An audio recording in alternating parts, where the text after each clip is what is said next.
I remember years ago when I was quite a bit younger, a mentor of mine had a piece of advice for me in one of the more difficult times of my life.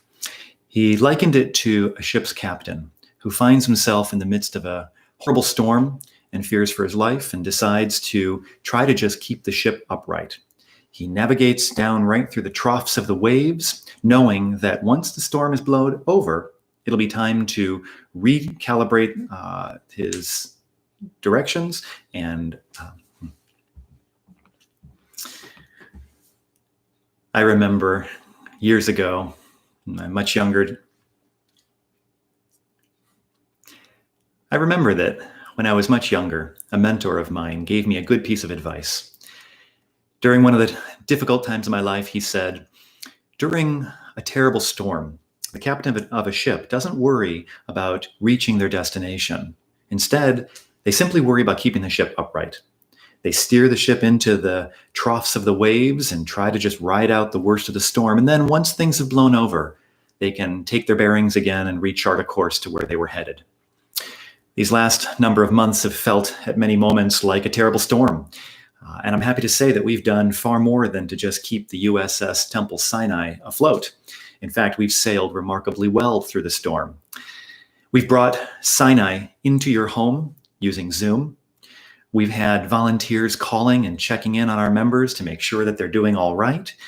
And we've listened to those who need and connected you with those who can provide. And now that we've figured out that reality, it's time to chart the course for what's coming next with a little bit less of the scramble. Pikuach nefesh is a value that many members are familiar with. It means protecting and saving a life.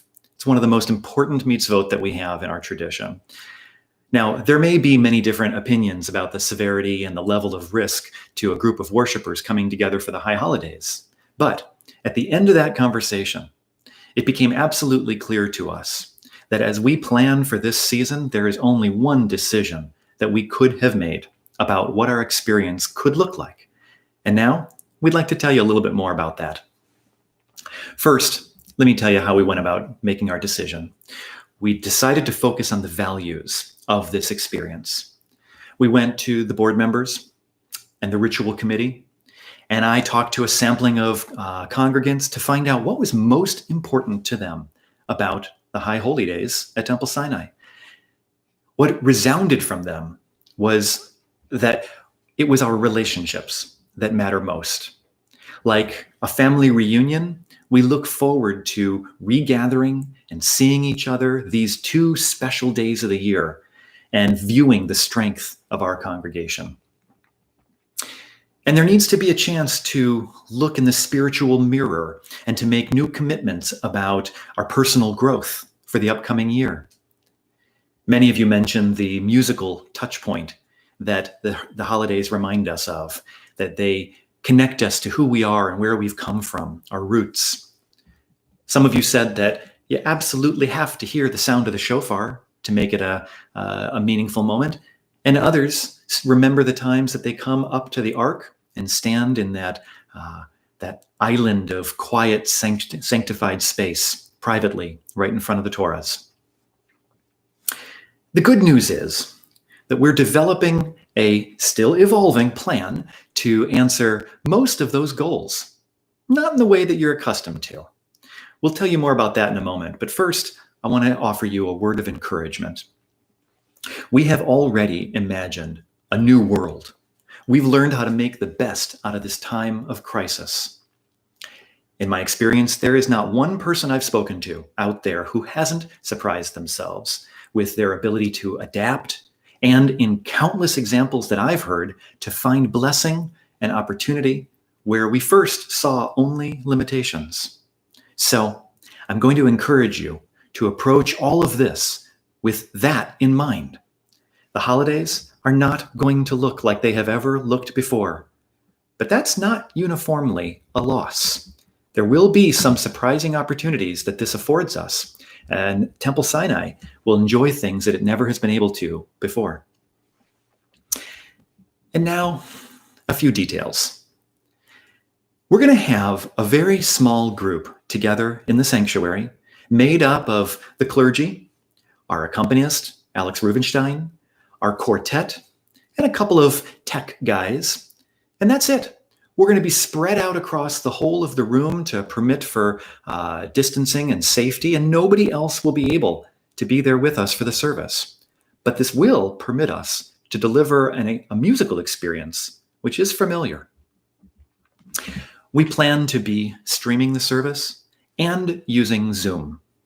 For some, the simplicity, the stability, and the quality of our own streaming equipment will be better. For others, they'll prefer the intimacy of seeing others' faces. We're going to have plenty of opportunities during the month of Elul beforehand to practice and make sure that there's no problem for you to connect with us digitally. And we're going to have our tech volunteers standing by during every service to help anyone who's getting stuck. Our family services will still be led by our clergy, but this year we can even include families for some of the more meaningful moments, like the shofar. We've never been able to stand together as one whole congregation in the main room for the sound of Cantor Micah sounding the shofar. But this year, we can achieve that in ways we never have been able to before. And there will be some time for those of you who enjoy that private space at the Ark to make appointments, to come to the temple in between Rosh Hashanah and Yom Kippur, and to have those moments in ones and twos to be there. We'll make sure that everybody who wishes will be able to have that space. We're going to be creating our memorial book for loved ones that we're thinking of, just as we always do. But this year, it'll be a digital presentation. And we hope that you'll continue to find that a meaningful way of honoring their memories. We'll still be able to hold our symposia. The topic is in development, but we're excited about what's taking shape.